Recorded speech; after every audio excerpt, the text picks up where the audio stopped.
Kris Vallotton is today's top false prophet. Like many other false prophets in eras gone by, he says things for shock value, he lies, he exaggerates, he props himself up, he twists the scriptures, and leads a massive following out of Bethel Church and around the world.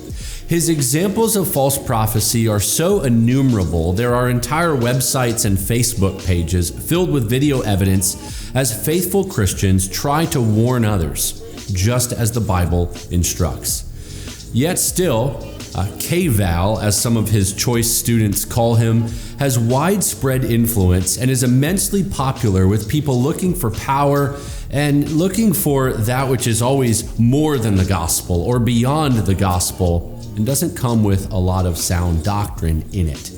And that is exactly how Satan prefers his choice instruments. High on influence, high on popularity, high on deception, and low on sound biblical truth.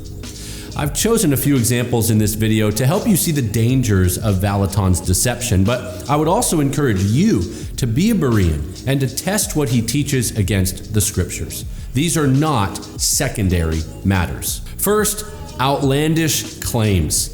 In this particular clip, Vallotton says that God restored thousands of virginities. But we're not talking about God saving, forgiving, and restoring those who have sinned sexually. Of course, that's biblical.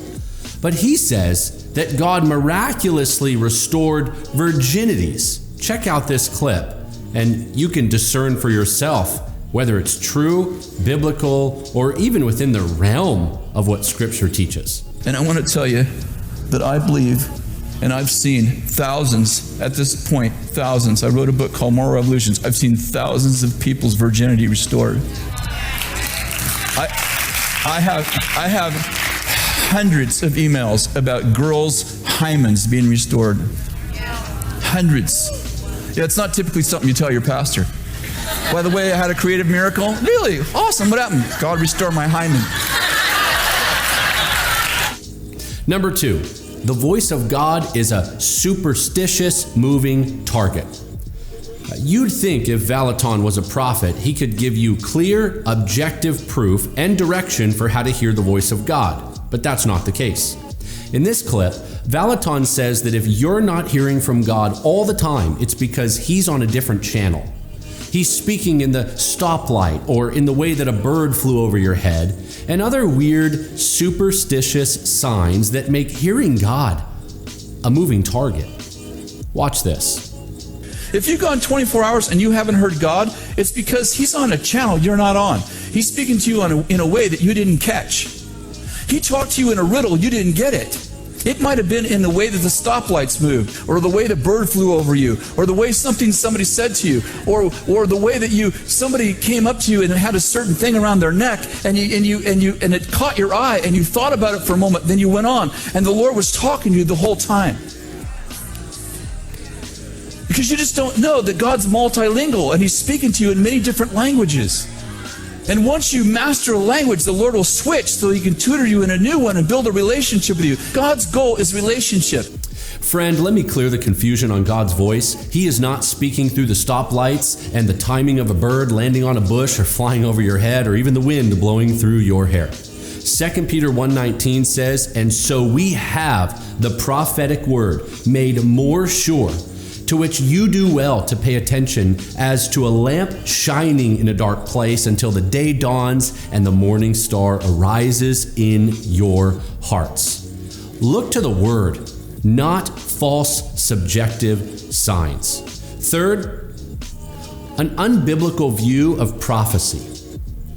In this clip, Vallotton twists the passage from Ezekiel 37, verses 1 to 14, about the valley of dry bones to mean that prophecy is not only foretelling future events, but having the power in your tongue to prophesy future events to actually happen. Yeah, so he believes you have creative power. Prophecy is foretelling the future, but also speaking things into existence. Here's the clip, and then I'll explain the true meaning of this passage from Ezekiel. I think prophecy is the most powerful gift, well, at least one of the most powerful gifts, because it changes lives. Prophecy is foretelling, which means I'm telling you the future, and foretelling, which means I'm causing the future. Let me say that again. Prophecy is foretelling, I'm telling you the future, but it's also foretelling, I'm causing the future. Let me explain. Do you remember Ezekiel 37, where God sends Ezekiel down to a boneyard, and there's all dry bones? And God says to him, can these bones live? Ezekiel's a smart prophet. And he says, you know God. And God says, listen to this, very important. Prophesy to the bones. He did not say prophesy about the bones. He said prophesy to the bones. I'm saying he prophesied, because life and death are in the power of he prophesies to the bones, and the bones come to life and become a mighty army. What he's just taught is not at all the point of that text. Ezekiel is a prophet who God gave very illustrative prophecies to. The vision of the valley of dry bones comes after God had directed him to prophesy the rebirth of Israel in chapter 36. God was declaring that Israel will be restored to her land, and there'll be a blessing under, quote, David my servant, and he shall be king over them. That's a reference to the future under Jesus Christ the Messiah, who's a descendant of David. Now, why is this promise so vividly illustrated in the prophecy and yet so encouraging at that time? Well, because Israel's condition was dead, both physically and spiritually. She was deprived of her land. She had no king, no temple, and the glory that was had departed. God gave Ezekiel the vision of the dry bones as a sign. By speaking to the dry bones, Ezekiel wasn't causing the future to happen, like Vallotton says. He was prophesying the hope-filled future that God promises his people, despite their current hopeless condition at that time. Vallotton twists the prophecy in order to prop himself up and prop his hopeful prophetic students up in order to cause them to think they can speak the future into existence. At best, this is foolish pride. At worst, it is blasphemous heresy. From his false prophecy about Trump being reelected, which prompted a public apology, something true prophets never had to do in the scriptures, by the way, to their charging money and tuition at the Bethel Supernatural School of Ministry to teach people supposedly how to be prophets or become prophetic, to his books that pump the prosperity gospel.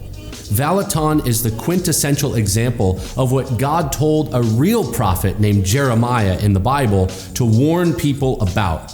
Jeremiah 14 verse 14 declares, "Then the Lord said to me, the prophets are prophesying lies in my name. I have not appointed them or spoken to them. They are prophesying to you false visions, divinations, idolatries, and the delusions of their own mind." Stick to sound doctrine and mark and avoid false prophets like Kris Vallotton.